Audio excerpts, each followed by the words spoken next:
Hello everyone, welcome to another video talking geeky stuff with me, Tenchi.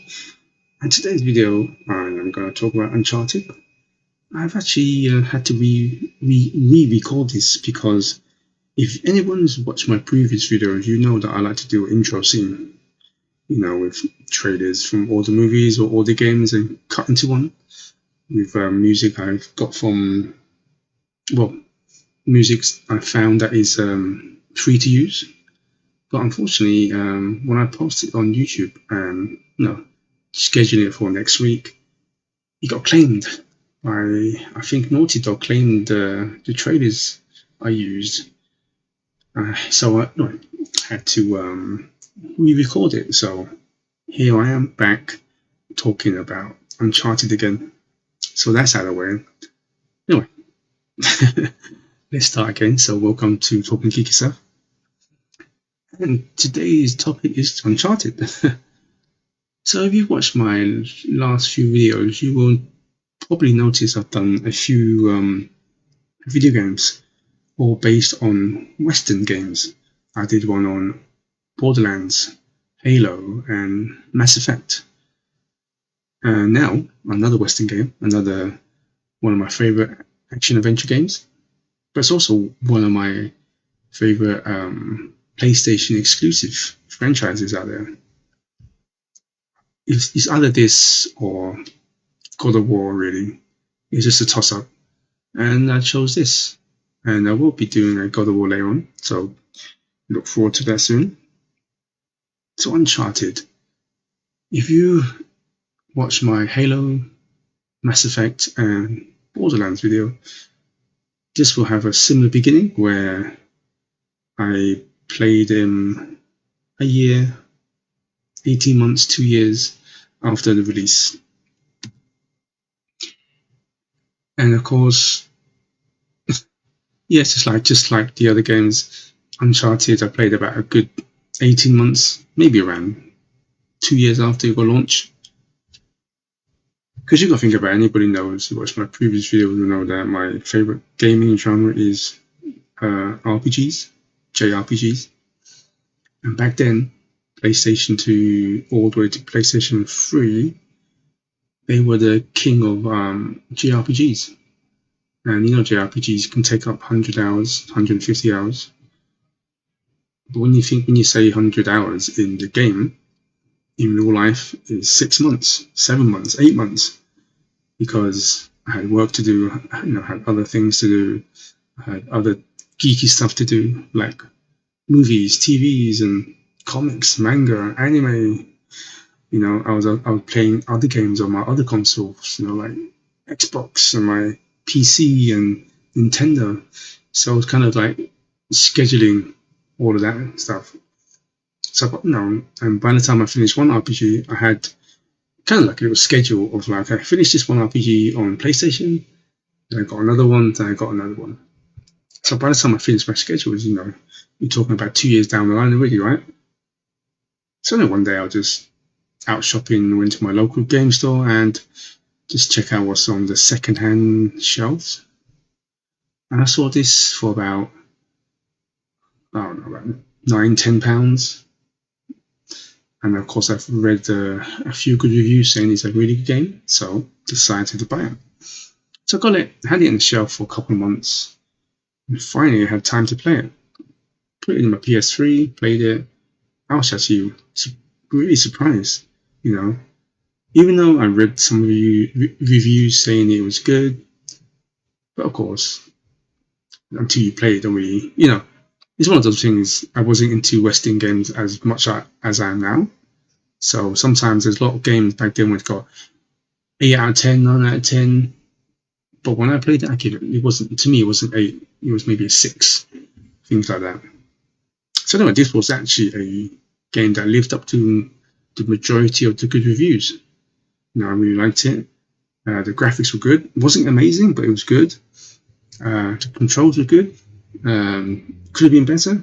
They improved the controls later on, of course. And I felt the standout is I like the stories.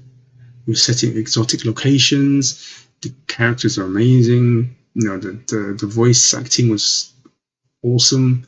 The interaction with the characters, made you laugh. It was better than watching a lot of movies out there. And not only that, as a personally, one of my favorite trilogies of all time, because I will totally ignore the fourth one that ever existed, is the Indiana Jones trilogy.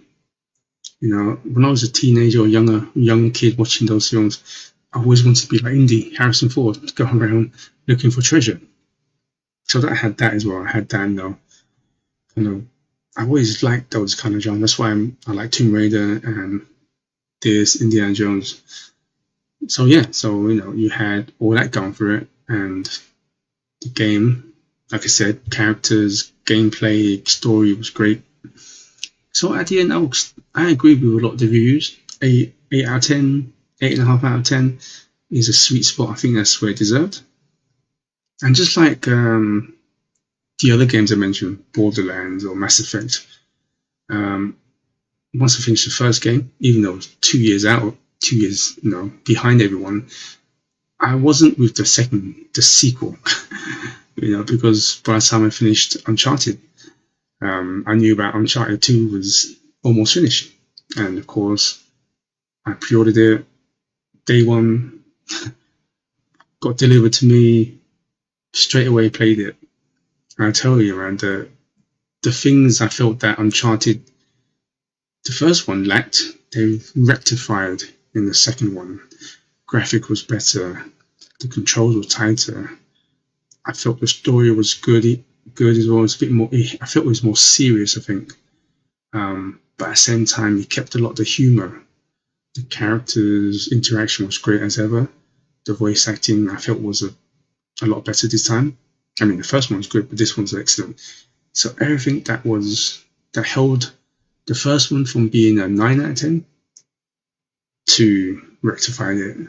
And 2 is still my favorite. So my favorite order is 2, 3, 1, and 4. 2 and 3 is really close, but I think 2 just edges it because I think the storyline, I prefer the storyline overall. Reason why the fourth one is my least favorite, the graphics is the best, of course. More cinematic, but I just didn't like his brother. His brother kind of annoyed me. I know it sounds weird, but I just felt his brother annoyed me that, I don't know, got me out of the game sometimes. Maybe if they would have made his brother a bit more interesting, he could have been my, I don't know, third favorite.